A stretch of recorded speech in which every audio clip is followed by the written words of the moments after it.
Noong panahon ng mga dragon sa Algesia, ang mga nakasakay sa kanila na tinatawag na rider ay namahala sa kapayapaan at kasaganaan sa lupain sa loob ng mahabang panahon. Ngunit sa paglipas ng panahon, ang mga pasaway na rider ay nagsimulang magkaroon ng matinding labanan sa bawat isa para sa kapangyarihan. Dahil naramdaman ang kanilang mga kahinaan, isang rider na nagngangalang Galbatorix ang nagkaroon ng kapangyarihan matapos matalo ang lahat ng dragon riders at mga dragons. Ngayon, ang lupain ng Algesia ay pinamumunuan na ni Haring Galbatorix na hindi mapakali dahil ang kanyang mahalagang bato ay ninakaw mula sa kanya ng isang babae na nagngangalang Arya, isang prinsesa ng kaharian ng duwende na tinatawag na Elsmera. Siya ay kaalyado din ng Varden, ang mga mandirigma ng kalayaan na tumakas papunta sa kabundukan matapos durugin ni Galbatorix ang kanilang paghihimagsik. Nag-utos si Galbatorix sa kanyang kanang kamay na si Derza, isang walang awa at masamang mangkukulam na bawiin ang ninakaw. Hinabol niya si Arya at hinarang sa gitna ng kagubatan, ang mga tauhan ni Derza ay binaril ang dalawang gwardya ni Arya, pinaligiran din sila ng apoy na nilikha ni Derza. Hiniling niya kay Arya na ibigay sa kanya ang bato na nangangakong hahayaan siyang mabuhay, ngunit ginamit niya ang kanyang mahika upang ihagis ang bato sa malayo. Ang bato ay lumitaw sa isang kagubatan at natagpuan ng isang mahirap na batang magsasaka na nagngangalang Ergon. Siya ay nanghuhuli ng hayop sa mga oras na iyon. Dinala ni Ergon ang bato sa bayan at ipagpapalit na sana ito sa ilang karne, ngunit tumanggi ang berdugo na kunin ito. Sa halip ay nagbabala siya na ito ay pag-aari ng hari at ibalik niya ito kung saan niya ito natagpuan, dahil kung hindi ay malalagay sa panganib ang buong nayon. Bumalik si Ergon sa kanilang tahanan kung saan din nakatira ang kanyang tiyuhin na si Gero at ang kanyang pinsan na si Roran na papaalis na upang maglingkod sa hukbo. Itinago niya ang bato at nakipag-usap sa kanyang pinsan tungkol sa kanyang pag-alis. Tinanong siya ni Roran kung gusto ba niyang sumama, ngunit sinabi sa kanya ni Ergon na gusto niya ang buhay sa bukid. Kinagabihan pag-alis ni Roran, ang bato ay natuklasan na isa palang itlog ng dragon matapos itong mabasag at maglabas ng isang maliit na dragon. Dahil sabik na makita ang nilalang, hinawakan ito ni Ergon na nag-trigger ng isang mahiwagang reaksyon na naramdaman ng maraming tao kabilang na si Arya na nakakulong sa piitan na pag-aari ni Derza. Pumunta siya sa kanyang kulungan at itinanong ang itlog, ngunit ayaw magsalita ni Arya kaya ginamit niya ang kanyang mahika upang makita ang kanyang mga iniisip at matuklasan ang pagkakakilanlan ng bagong rider. Nagising si Ergon kinaumagahan kasama ang kanyang dragon, at sa oras na iyon ay nakita niya ang marka sa kanyang kamay. Kasabay nito ay nakatanggap si Galbatorix ng balita mula kay Derza na minamaliit ang sitwasyon, na nagsasabing ang itlog ay nabasag kasama ng isang batang magsasaka. Ngunit sinabi sa kanya ni Galbatorix na ang kanyang mga kaaway ay magkakaroon ng pag-asa na maghamon sa kanyang pamumuno kung malalaman nila ang tungkol sa bagong rider. Inatasan niya si Derza na asikasuhin si Ergon, at binalaan siya na huwag siyang bibiguin. Ginamit ni Derza ang kanyang dark magic at ipinatawag ang Rezak, ang masamang nilalang na tapat lamang sa kanya. Inutusan niya itong patayin ang bagong rider. Sa gabi ay pumunta si Ergon sa bayan at nakipag-usap kay Brom, isang dating dragon rider na ngayon ay madalas na umiinom ng alak at nagkukwento tungkol sa panahon ng mga dragon riders at kung paano ipinagkanulo ni Galbatorix ang lahat ng rider na nauna sa kanya. Dahil naengganyo sa kanyang mga narinig noong nakaraang gabi, kinabukasan ay lumabas si Ergon papunta sa bukid kasama ang kanyang maliit na dragon. Sinubukan niyang paliparin ito at pagkatapos ng ilang pagtatangka ay nagtagumpay siya. Ang maliit na dragon ay lumipad papunta sa langit at nawala. Ngunit ang marka sa kamay ni Ergon ay nailaw, pagkatapos, ang maliit na dragon ay mahiwagang nagbagong anyo bilang isang babaeng dragon habang siya ay lumilipad sa langit, pagkatapos ay bumalik ang dragon at lumapag sa tabi ni Ergon. Si Ergon ay natakot noong una, ngunit lumapit din siya dito at ang dragon ay nakipag-usap sa kanya sa pamamagitan ng kanyang isip. Kinumpirma niya ang sinasabi ni Brom at ipinakilala ang sarili bilang si Saphira. Nang gabing yun ay binisita ni Ergon si Brom at hiniling na malaman ng higit pa tungkol sa mga dragon, ngunit hindi siya pinansin ni Brom sa pag-aakala na isa lamang siyang walang muwang na bata. Pagkatapos makarinig ng ilang ingay nang siya ay naglalakad, lumapit siya sa bahay ng berdugo at maingat na sumilip sa loob. Ang alipin na si Rezak ay tinatanong ang berdugo, na nagbigay sa kanila ng lokasyon ng sakahan ng kanyang tiyuhin na si Gero. Si Ergon ay tumakbo ng mabilis hanggang sa makakaya niya upang iligtas ang kanyang tiyuhin, ngunit kinuha siya ni Saphira at lumipad. Sinabi nito sa kanya na huli na ang lahat para sa kanyang tiyuhin, ngunit patuloy siyang nakikipagpunyagi sa kanya. Matapos makarating sa lugar, binitiwan siya ni Saphira sa isang bukid. Natuklasan ni Eragon ang katawan ng kanyang tiyuhin at inilabas ang kanyang galit kay Saphira na sinisisi niya sa pagkamatay ni Gero. Inutusan niya itong lumayo, at sumunod naman ito. Ilang sandali ay lumitaw si Brom sa bukid at natuklasan ang tunay na pagkakakilanlan ni Eragon pagkatapos niyang subukan na salakayin siya. Naramdaman ni Brom ang paparating na panganib kaya sinabi niya sa kanya na dapat na silang umalis. Ngunit tumanggi si Eragon na pumunta kahit saan hanggang sa hindi niya naililibing ang kanyang tiyuhin. Mabilis na sinunog ni Brom ang katawan ng kanyang tiyuhin at binalaan si Eragon ng tungkol sa kung ano ang mangyayari kung pareho silang matatagpuan doon, kaya naman pinasakay ni Brom si Eragon sa isang kabayo at pumunta sila sa kagubatan. Si Eragon ay patuloy na nagsasalita tungkol sa paghuli sa Rezak at pagpatay kay Durza, ngunit binanggit ni Brom ang nakakatawang ideya ng isang 17 taong gulang na papatay ng walang awa sa mga espiritu at isang sinapian ng mga demonyong espiritu. Pagkatapos ay hiniling niya sa kanya na tawagin ang kanyang dragon, ngunit sinabi sa kanya ni Eragon na malamang ay nasa malayo na ito. Si Brom bilang dating Dragon Rider, ay sinabi kay Eragon na huwag sinungaling dahil alam niyang nakikipag-usap si Eragon sa kanyang dragon sa pamamagitan ng kanyang isip. Tinawag ni Eragon si Saphira at hiniling na hanapin sila. Sinabi nito sa kanya na hindi siya umalis at agad na nakarating sa kagubatan.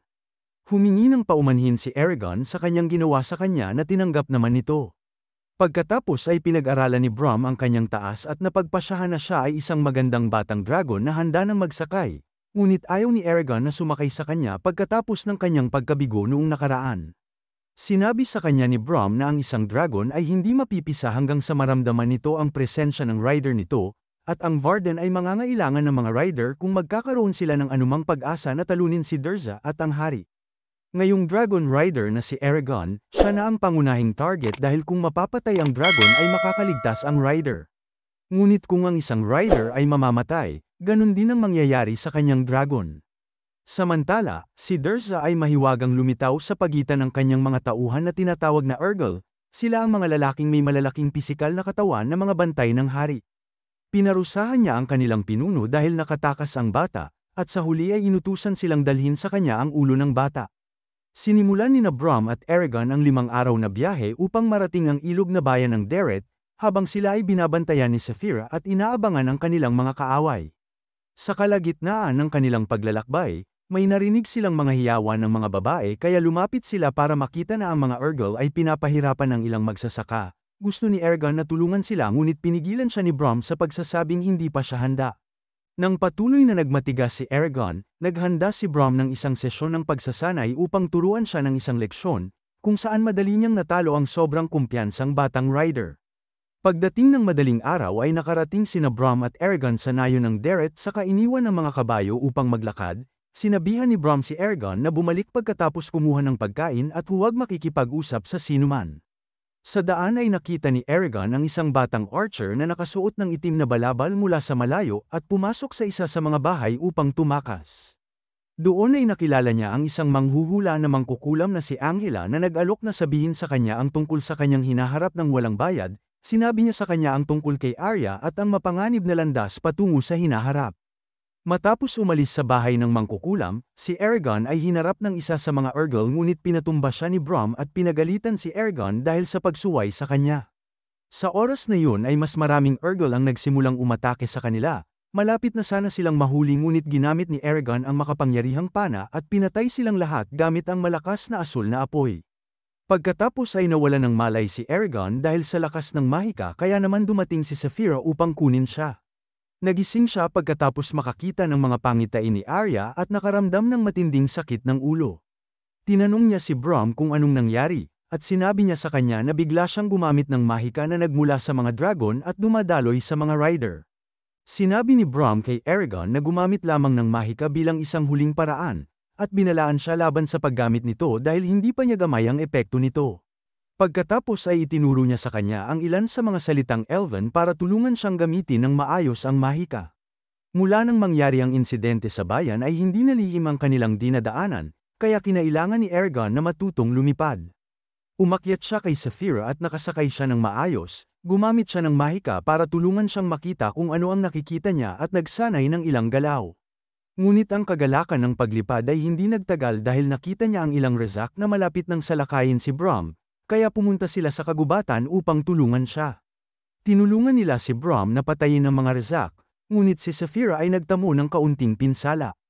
Tumulong si Braum na asikasuhin ang kanyang dragon, at pinagalitan niya din si Eragon dahil inilagay niya sa panganib si Saphira. Kalaunan ay natuklasan ni Eragon ang sekreto ni Braum, at hinarap niya siya tungkol dito. Inihayag ni Braum na siya ay dating rider at ang kanyang dragon ay pinatay ni Morzan, isang masamang rider na nakipag-alyansa sa Galvatorex. Samantala sa piitan ni Durza ay dumating ang pinuno ng mga Urgal upang iulat ang kanilang pagkabigo. Doon ay pinatay ni Durza ang kanilang pinuno at nagtakda ng bitag para kay Eragon. Gumawa siya ng ilang uri ng spell na lumitaw sa panaginip ni Eragon, doon ay ipinakita na tinatawag siya ni Arya. Sa kabila ng pakiusap ni Braum na intindihin itong mabuti at gawing makabuluhan ng sakripisyo ni Arya, nagpasya si Eragon na iligtas ang babae. Inutusan niya si Saphira na lumipad at dumating sila sa piitan. Ginamit niya ang kadiliman ng gabi upang pumasok sa loob at doon ay nakita si Arya na nagbabala sa kanya na iwan na siya at umalis. Ngunit si Durza ay lumitaw sa tarangkahan at pinagtawanan ng kanyang pagiging isip bata at kawalan ng karanasan. Naglaban sila ngunit napakahina ni Eragon para sa kanya. Papatayin na sana ni Durza si Eragon gamit ang sibat, ngunit dumating si Braum at iniligtas ang kanyang buhay kapalit ng pagkakaroon ng malalang sugat. Si Eragon ay pinatamaan ng palaso ang ulo ni Durza dahilan para siya ay mawala at nakalaya din si Arya mula sa black magic. Tinulungan ni Arya si Eragon na buhatin si Braum, ngunit sila ay hinarang ng napakaraming bantay at sa tulong ni Saphira at ng hindi kilalang archer ay nakalabas silang tatlo sa piitan. Ginugol ni Braum ang kanyang mga huling sandali sa pagsasabi kay Eragon na si Durza ay hindi pa patay at ang tanging paraan upang patayin siya ay ang patamaan ang kanyang puso. Namatay si Braum sa likuran ni Saphira, na nag-alok na bigyan siya ng masayang kamatayan sa pamamagitan ng pagbibigay sa kanya ng huling sakay. Bagamat hindi pa nakakapagbuga ng apoy si Saphira, nagbuga siya ng ilang uri ng kristal sa puntod ni Braum na magpapanatili sa kanyang katawan. Pagkatapos nilang magpaalam kay Braum ay kinuha ni Eragon ang mahiwagang espada ni Braum na tinatawag na Zerek na pag-aari talaga ni Morzan, pagkatapos ay naghanda sila upang ipagpatuloy ang kanilang paglalakbay. Habang nasa daan ay biglang bumagsak si Arya sa lupa dahil sa lason ni Durza, ipinakita niya kay Eragon ang daan patungo sa Varden saka nawalan ng malay. Doon ay hinarap ni Eragon ang hindi kilalang archer na sumusunod sa kanila, at ipinakilala niya ang kanyang sarili bilang si Myrta. Nag-alok siya na tulungan si Eragon at sinamahan sila papunta sa Varden. Kasabay nito ay nagulat si Durzan kay Haring Galbatorex tungkol sa pagkabigo ng kanyang misyon. Bagamat nabigo si Durza sa unang misyon ay naging maluwag ang loob ng hari dahil gusto niyang gamitin ang pagkakataong ito para wasakin ang Varden ng Minsanan. Sa makatuwid ay inatasan niya si Durzan na pamunuan ang kanyang hukbo papunta sa kanilang hideout. Sa ibang lugar, si Eragon at Arya ay iniharap kay Ajihad na pinuno ng Varden. Pinatunayan ni Eragon ang kanyang sarili sa pamamagitan ng pagtawag kay Saphira na dala-dala si Arya, ngunit naaresto si Myrta matapos ihayag ni Ajihad na siya ay anak ni Morzan na isang traidor. Binigyan ni Ajihad si Eragon ng isang baluti, kung saan siya ay sinamahan ni Arya na ganap ng magaling at nakadamit na para sa labanan.